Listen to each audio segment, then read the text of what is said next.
ईरानियों ने अब IRGC सदस्यों का ईरान में ही शिकार शुरू कर दिया है। अमेरिकी नाकाबंदी से ईरानी अर्थव्यवस्था धीरे धीरे खत्म हो रही है। अब ईरानी अभिजात्य वर्ग वह पैसा भी खो रहा है जो उन्होंने विदेशी बैंक खातों में छुपाया था। अमेरिकी वित्त विभाग ने इकोनॉमिक फ्यूरी नाम से एक नया ऑपरेशन शुरू किया जिसकी ईरान को उम्मीद नहीं थी। आइए इन सब बातों में गहराई से उतरते हैं। सबसे पहले ईरानियों द्वारा IRGC सदस्यों का शिकार से शुरू करते हैं। सिर्फ 2 रात पहले कुख्यात बसी कमांडर मोहम्मद को तेहरान के पास कई लोगों ने 14 बार चाकू मारकर हत्या कर दी। हम शायद देख रहे हैं कि ईरानी लोग अब अपने हाथों से कार्रवाई करने लगे हैं। ये बात कल रात एक IRGC सदस्य ने सचमुच पुष्टि की थी, क्योंकि उसी रात जब ये हत्या हुई तेहरान भर में कई कार बम धमाके हुए। शुरुआत में मीडिया को समझ नहीं आ रहा था कि ये कार बम धमाके हैं या अमेरिका या इजरायली सेना के हमले फिर शुरू हो गए हैं। जैसा आप जानते हैं युद्ध विराम लागू है, लेकिन सोचिए क्या हुआ। एक IRGC बेसिस कमांडर ने खुद एक वीडियो जारी किया जिसमें उन्होंने साफ तौर पर पुष्टि की कि ये कार बम थे जिन्हें शासन के विरोधियों ने अंजाम दिया था, यानी दुश्मन तत्व। इस्लामी गणराज्य इन्हें इसी नाम से बुलाता है। सुनिए। भाइयों, आज रात कोई हताहत नहीं हुआ है, किसी की मौत नहीं हुई, कोई घायल नहीं हुआ, सब कुछ सामान्य है, स्थिति नियंत्रण में है। चिंता मत करो, कुछ भी नहीं हुआ, बिल्कुल भी कोई हताहत नहीं है। सब कुछ ठीक है भाइयों, भगवान आपकी रक्षा करे। अब इससे हमें कुछ बातें पता चलती है।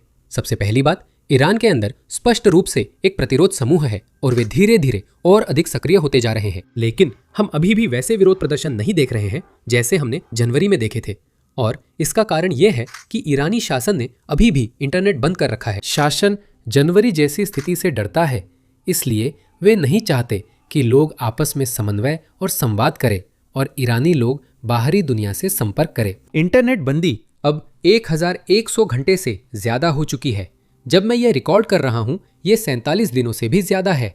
जब आप लोग ये वीडियो देखेंगे तब ये 48 दिनों से भी ज्यादा हो जाएगी। 90 मिलियन से ज्यादा लोग दुनिया से पूरी तरह कट चुके हैं। ऐसा पहले कभी नहीं हुआ। 48 दिन की यह इंटरनेट बंदी आधुनिक इतिहास की सबसे लंबी मानी जाती है। पहले इंटरनेट था ही नहीं, इसलिए यह सच में सबसे लंबी इंटरनेट बंदी है। और इस सब के दौरान शासन की सख्ती और भी बढ़ गई है। फांसियां अब भी दी जा रही हैं और वे हर दिन कई दर्जन लोगों को सिर्फ अपने शासन की आलोचना करने के लिए गिरफ्तार कर रहे हैं। वे सिर्फ इसलिए इनकी सारी संपत्ति जब्त कर रहे हैं क्योंकि उन्होंने कहा कि वे इस युद्ध से खुश नहीं हैं। लेकिन दुर्भाग्य से IRGC के लिए जल्द ही और लोग अपनी नाराजगी दिखाने लगेंगे। ईरान में आर्थिक आपदा आ रही है। मैं आपको इसका मतलब दिखाता हूँ। ये चेतावनियां सरकार के भीतर से मिल रही है। ईरान के केंद्रीय बैंक ने सरकार को चेतावनी दी है कि इस युद्ध से उबरने में सरकार को 12 साल लग सकते हैं। जब से अमेरिका की नाकाबंदी शुरू हुई है, ईरान की तेल से होने वाली आमदनी लगभग खत्म हो गई है और यही वो आमदनी थी जिस पर शासन बहुत ज्यादा निर्भर था। साथ ही इंटरनेट ब्लैकआउट भी अर्थव्यवस्था से पैसा बाहर कर रहा है। लोग लेन देन कैसे करें, लोग ऑनलाइन ऑर्डर कैसे दें, क्रेडिट कार्ड का इस्तेमाल कैसे करें या कहीं जाएं जब वे इंटरनेट तक पहुंच ही नहीं सकते। और लगता नहीं कि इनमें कुछ जल्दी सुधरने वाला है। देखिए एडमिरल ब्रैड कूपर ने कल क्या कहा। ईरानी बंदरगाहों की नाकाबंदी लागू है क्योंकि अमेरिकी सेनाएं मध्य पूर्व में समुद्री वर्चस्व बनाए हुए हैं। ईरान की 90% अर्थव्यवस्था समुद्र के रास्ते होने वाले अंतर्राष्ट्रीय व्यापार पर निर्भर है। नाकाबंदी लागू होने के 36 घंटे में ही अमेरिकी सेनाओं ने समुद्र के रास्ते ईरान का आर्थिक व्यापार पूरी तरह रोक दिया। अर्थव्यवस्था अब दम घुटने की हालत में है। अब मैं आपको याद दिलाना चाहता हूं कि ईरान के पास सीमित अतिरिक्त तेल भंडारण क्षमता थी, यानी उनके पास कुछ ही खाली डिपो थे जहां वे तेल जमा कर सकते थे। ये इसलिए महत्वपूर्ण है क्योंकि अब जब नाकाबंदी लागू हो गई है तो ईरान उस तेल को देश से बाहर नहीं भेज सकता। वे उसे अपने ग्राहकों तक नहीं पहुंचा सकते। इसका मतलब है कि वे रोज भंडारण की कमी झेलते हैं। जल्द ही शासन को तय करना होगा कि वे तेल क्षेत्रों को बंद करना चाहते हैं, यानी तेल निकालना रोकना चाहते हैं। इसका दीर्घकालिक असर होता है क्योंकि जब पूरी क्षमता से चल रहे क्षेत्र को बंद करते हैं तो 5-10% तेल हमेशा के लिए अप्राप्य हो जाता है। इसके पीछे इंजीनियरिंग कारण है। बंद करने पर पानी तेल में चला जाता है, जिससे नीचे का तेल लंबे समय तक इस्तेमाल के लायक नहीं रहता। इसी कारण शासन तेल क्षेत्र बंद नहीं करना चाहता, क्योंकि वे सैकड़ों मिलियन डॉलर खो रहे हैं। ईरानी तेल का 5-10% बहुत बड़ी राशि है। अगर वे तेल डिपो खत्म होने पर तेल बंद करते हैं तो यह उनके लिए बहुत महंगा होगा, जिसे वे खोने का जोखिम नहीं ले सकते। सुनिए, इसमें और भी जानकारी है। मुद्रास्फीति और मुद्रा के मूल्यांकन पर खबरें। अब उस शोधकर्ता की ओर से और जानकारी सुनिए, जिसके विश्लेषण पर मेरी नजर रही है। उनके पास शायद लगभग 13 से 15 या 16 दिनों की तेल भंडारण क्षमता है, उस तेल के लिए जिसे वे निर्यात नहीं कर सकते। जब उनका स्टोरेज खत्म हो जाएगा तब उन्हें तेल निकालना कम करना पड़ेगा। तेल निकालना कम करने से न सिर्फ लंबे समय में उनके तेल निर्यात या उत्पादन की मात्रा पर असर पड़ेगा, बल्कि इससे बेरोजगारी दर भी बढ़ेगी। ये ईरान की अर्थव्यवस्था का दिल है। ये ईरान की 70 से 80% आय के लिए जिम्मेदार है, जिसका इस्तेमाल सरकार के संचालन के लिए किया जाता है। अब एक और बात ध्यान में रखने वाली है। जब 1979 में इस्लामी क्रांति हुई थी तो शाह की सरकार के गिरने के बड़े कारणों में से एक यह था कि 1978 के अंत में तेल क्षेत्रों ने उत्पादन बंद कर दिया था और उसके तुरंत बाद निर्यात भी देश से बाहर जाना बंद हो गया था। पैसे आना बंद हुआ और स्थिति शाह के नियंत्रण से बाहर हो गई। जनवरी के मध्य में उन्हें देश छोड़ना पड़ा और वे फिर कभी नहीं लौटे। खोमेनी ने देश संभाला और इस्लामी गणराज्य बनी। हम आज भी कुछ ऐसा देख सकते हैं। अगर लंबे समय तक तेल से होने वाली आमदनी आना बंद हो जाती है तो शासन IRGC के सदस्यों को वेतन कैसे देगा? वे बसीज के सदस्यों को कैसे भुगतान करेंगे? वे पुराने फील्ड वर्कर्स को कैसे वेतन देंगे? जो विशाल इंफ्रास्ट्रक्चर उन्होंने बनाया है, सोचिए, पैसा आना बंद हो जाएगा। अब मेरे पास आप लोगों के लिए कुछ है। अगर आप ईरान के इतिहास में रुचि रखते हैं और जानना चाहते हैं कि हम आज जो कुछ हो रहा है उससे कौन से सबक सीख सकते हैं, तो सुनिए। हमने एक बहुभाग वाली पॉडकास्ट सीरीज बनाई है जिसमें बताया गया है कि ईरान आज किस तरह इस स्थिति में पहुंचा। हम सिर्फ 1979 नहीं बल्कि 1800 के दशक के अंत तक भी वापस जाते हैं। अगर आप ऐसी पॉडकास्ट में रुचि रखते हैं तो ऊपर क्लिक करें या नीचे लिंक देखें। अब आज की खबरों की ओर बढ़ते हैं। अब तक 10 ईरानी जहाज़ों ने अमेरिकी नाकाबंदी पार करने की कोशिश की, लेकिन हर बार वे असफल रहे। इस कहानी की खास बात यह है कि सेंट्रल कमांड हर कदम की जानकारी दे रहा है कि वे ईरानी जहाज़ों को कैसे रोक रहे हैं। सुनिए, उन्होंने कल क्या बताया। एक ईरानी जहाज तटरेखा के पास से होकर हिंद महासागर में घुसने की कोशिश कर रहा था। शायद वो अपने साथ ले जा रहे तेल को बेचने के लिए चीन जा रहा था। इसी समय USS सेप्रिंस ने उसे सफलतापूर्वक वापस मोड़ दिया और जहाज को ईरान लौटना पड़ा। आप जानते हैं, न कुछ आ रहा है न जा रहा है, जैसे ये ईरान की मरती अर्थव्यवस्था के लिए काफी नहीं था।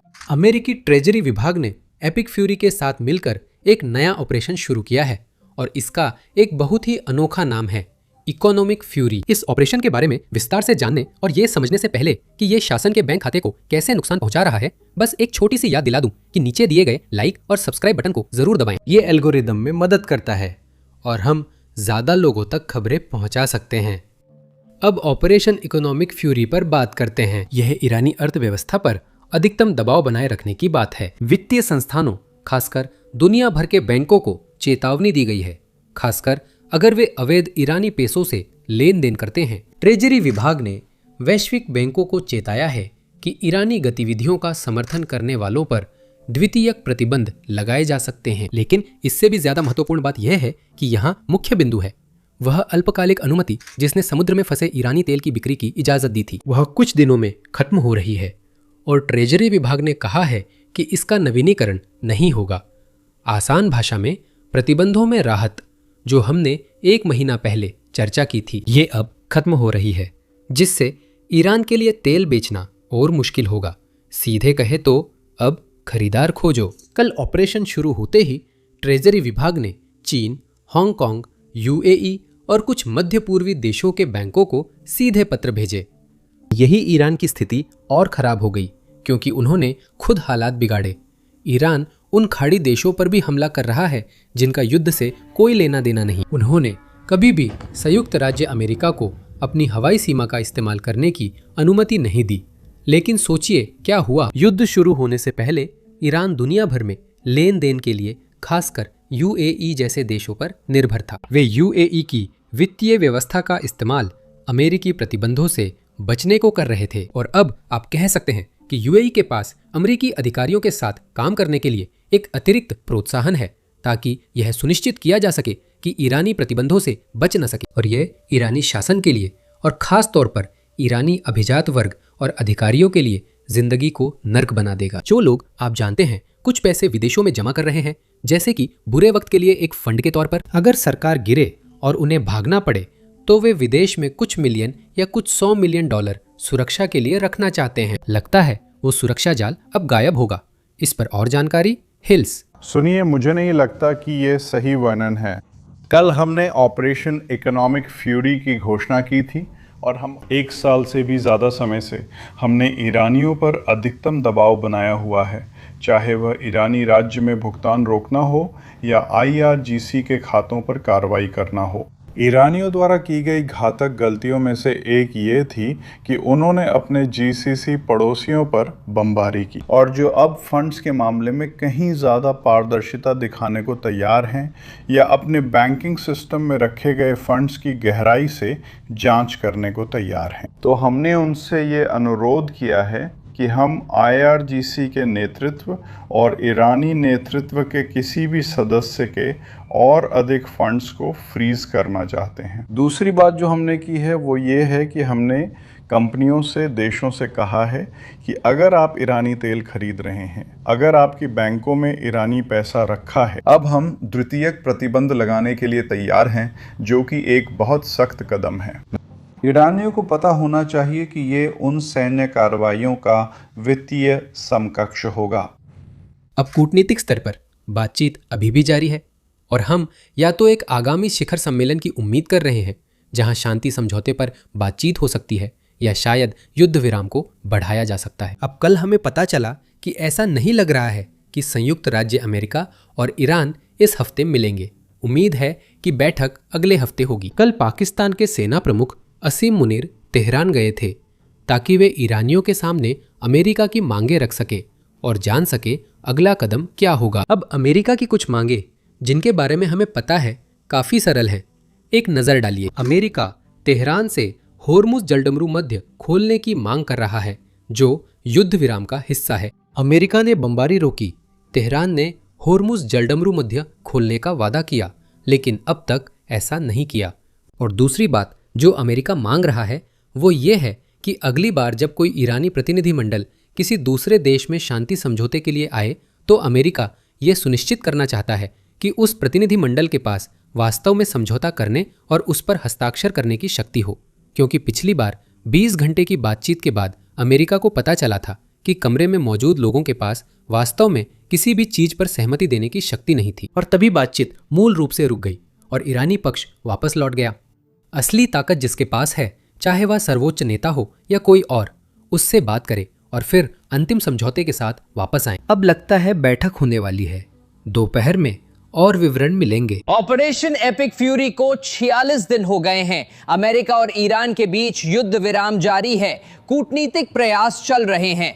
राष्ट्रपति ने इस हफ्ते संकेत दिया कि वार्ताकारों की बातचीत जल्द ही फिर से शुरू हो सकती है, शायद इस्लामाबाद में। फॉक्स न्यूज पर रात में उन्होंने युद्ध के सीमित आर्थिक प्रभाव पर चर्चा की और इसे लगभग समाप्त मान लिया। राष्ट्रपति की टिप्पणियां ऐसे समय आई हैं जब ईरान का कहना है कि दोनों पक्षों में संदेशों का आदान प्रदान जारी है। संदेशों का आदान प्रदान उसी दिन से जारी है जब ईरान के इस्लामी गणराज्य का प्रतिनिधिमंडल तेहरान लौटा था और आज तक जारी है। पाकिस्तानी मध्यस्थ से कई संदेशों का आदान प्रदान हुआ है। हमारे रुख को बहुत स्पष्ट कर दिया गया है, चाहे वो वार्ताओं के दौरान हो या उन संदेशों के आदान प्रदान में। ईरानी विदेश मंत्रालय के प्रवक्ता की ये टिप्पणियां ऐसे समय आई हैं जब अमेरिकी सेंट्रल कमांड ईरानी बंदरगाहों को 1 दर्जन से अधिक समर्थन पोतों से अवरुद्ध कर रहा है। सेनेटकॉम कमांडर एडमिरल ब्रैड कूपर ने कहा, ईरानी बंदरगाहों की नाकाबंदी लागू है क्योंकि अमेरिकी बल मध्य पूर्व में समुद्री श्रेष्ठता बनाए हुए हैं। ईरान की अर्थव्यवस्था का 90% हिस्सा समुद्री अंतर्राष्ट्रीय व्यापार से चलता है। नाकाबंदी लागू होने के 36 घंटे के अंदर अमेरिकी बलों ने ईरान के समुद्री व्यापार को पूरी तरह रोक दिया है। फॉक्स की रिपोर्ट के अनुसार क्षेत्र में हजारों अतिरिक्त अमेरिकी बल भेजे जा रहे हैं, जिनमें अधिकांश USS George H W. Bush aircraft carrier strike group पर हैं। अब कूटनीतिक प्रयास और सैन्य तैयारियां दोनों जारी हैं। हर दिन और ट्रांसपोर्ट व कार्गो विमान मध्य पूर्व पहुंच रहे हैं।